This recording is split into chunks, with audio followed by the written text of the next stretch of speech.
Adelantaba hai unos meses neste programa La canción te estaré esperando, de la que falaba del seu último traballo que presentaba nun exitoso e multitudinario concierto en Xixón col título del Manifiesto Desastre.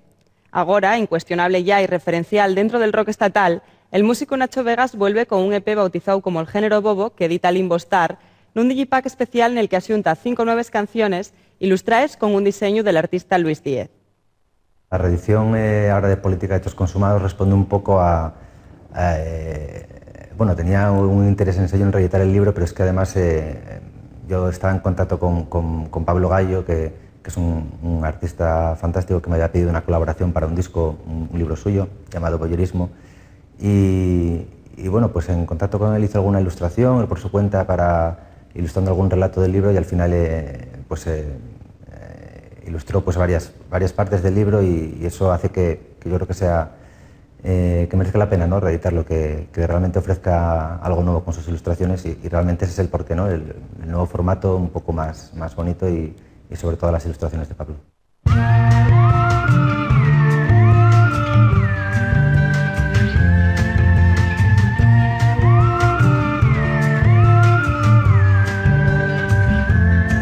Ya no sé si merecerá la pena partir hacia otro lugar. Ya no sé si con esta lluvia eterna no me habré acostumbrado a la humedad. Yo que creí ser amable con la luna, encontré su palidez allí en mi hogar, en mi propio hogar. Ya no sé si esta vez todo está dentro de mí y ya no puedo escapar.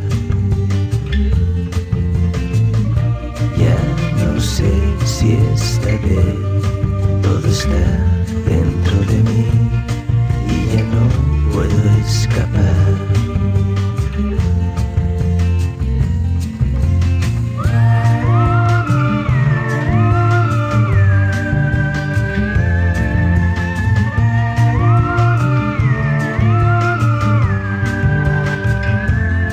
Decidí que no hay nada que perder. Sale un tren hoy antes del anochecer. Probaré a ser otra persona. Probaré a morir un poco y volveré. Y me acercaré hasta aquí solo para ver las arrugas arañadas en la piel